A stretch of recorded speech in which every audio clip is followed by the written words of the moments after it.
Aujourd'hui, on va donc parler du chapitre 367 de My Hero Academia. Et oui, je suis désolé, je n'ai pas fait la review du chapitre 366, le chapitre précédent, et j'ai des petites excuses. Bah oui, voilà, l'excuse principale, c'est que la semaine dernière, j'ai eu énormément de travail, et du coup, je n'ai pas eu le temps, tout simplement, de faire la review, et en plus de ça, j'ai lu le chapitre, mais je ne l'ai pas trouvé incroyable, et j'avais pas surtout grand chose à dire de ce chapitre.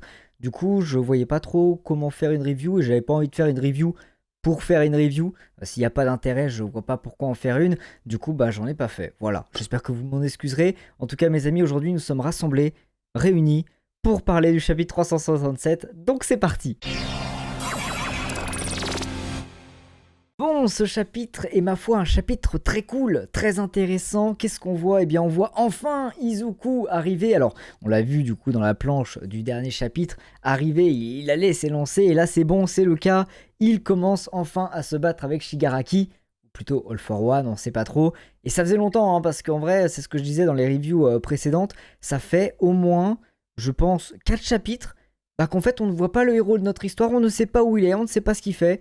Maintenant on sait, il est là, il s'est fait récupérer par les vaisseaux spatiaux des États-Unis, là, les avions de chasse et tout, et il est enfin là pour se battre avec Shigaraki, ça fait plaisir. Et en fait ce que j'ai vraiment beaucoup aimé dans ce chapitre, c'est la petite frontière du mal et du bien que Izuku est peut-être en train de franchir. All for One le pousse à tomber du côté obscur, et honnêtement je trouve ça incroyable, je trouve ça super cool que notre héros, donc Izuku, soit un personnage borderline en fait. Pas borderline dans le sens chelou, mais plus borderline dans le sens il peut devenir méchant en fait. Et heureusement pour Izuku, il y a dans ce chapitre Mirio, et 1 Million va enfin servir à quelque chose, parce que c'est vrai que dans le chapitre précédent où il avait montré ses fesses, et dans le chapitre encore avant, il n'avait pas servi à grand chose. Ici, il sert à quelque chose puisqu'il permet à notre héros de ne pas franchir cette ligne et à ne pas succomber à ses émotions. Et honnêtement, ce petit passage où Mirio il dit à Izuku « Non, ne tombe pas du côté obscur de la force !»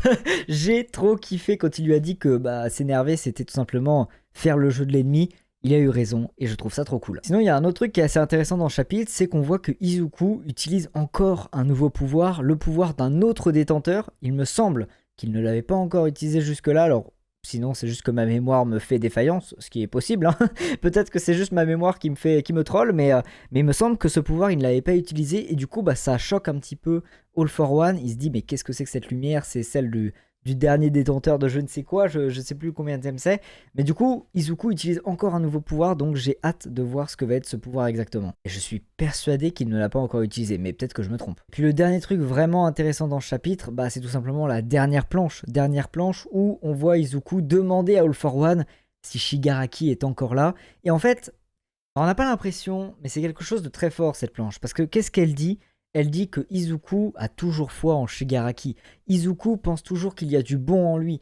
Izuku veut le sauver. Il ne veut pas le tuer. Il veut le sauver. Et moi, je trouve ça quand même assez fort, parce que le mec qui est en face de lui, il a quand même rétamé absolument tous les héros et a potentiellement tué son meilleur ami. Parce que bon, Bakugo nous a dit dans les chapitres précédents qu'il allait revivre. Pour le moment, il est toujours étalé par terre. Pour mon grand plaisir, honnêtement, parce que moi je préférais qu'il soit mort, mais ça c'est un autre débat, on en a déjà parlé dans les reviews précédentes.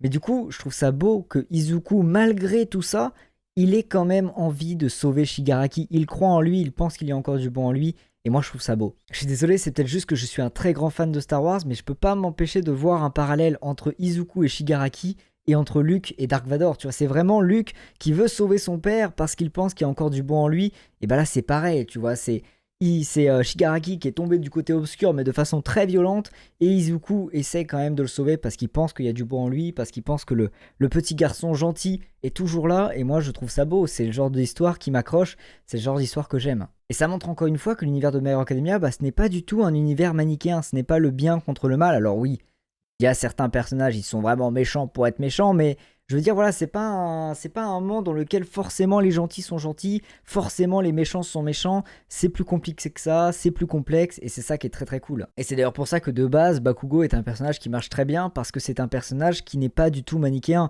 c'est un personnage qui veut devenir super-héros, et pourtant, il arrête pas de bully les gens, genre c'est bizarre un peu.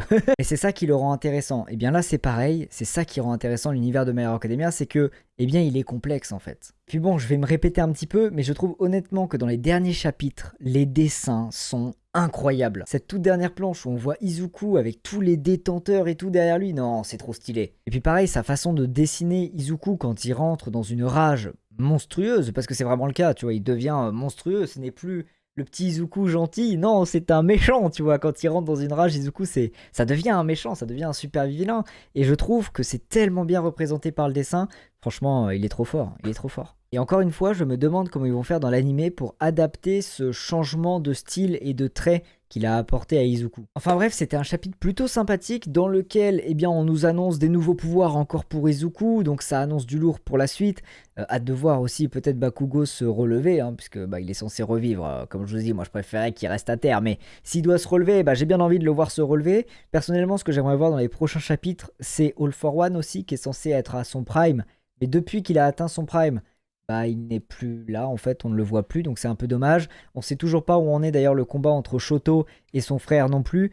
Donc j'ai bien envie de revoir un petit peu ça, mais bon, je pense que dans les prochains chapitres, on va se concentrer sur Izuku et sur All for One, Shigaraki, ça me paraît plutôt logique. Donc voilà, hâte de voir ce qui va se passer dans les prochains chapitres. Et bon, après, c'est aussi ça la différence entre les chapitres de One Piece et les chapitres de My Hero Academia, c'est que dans One Piece, il y a beaucoup plus de mystères et de secrets actuellement dans ce qui se passe. Du coup, il y a beaucoup plus de théories à faire.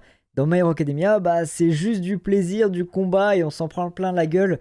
Du coup, il n'y a pas vraiment d'analyse, mais au moins je vous donne un petit peu mon ressenti par rapport à tout ça. Et sur ce, j'espère que vous aussi vous avez kiffé ce petit chapitre et on se donne rendez-vous la semaine prochaine pour une nouvelle review. Allez, tchuss!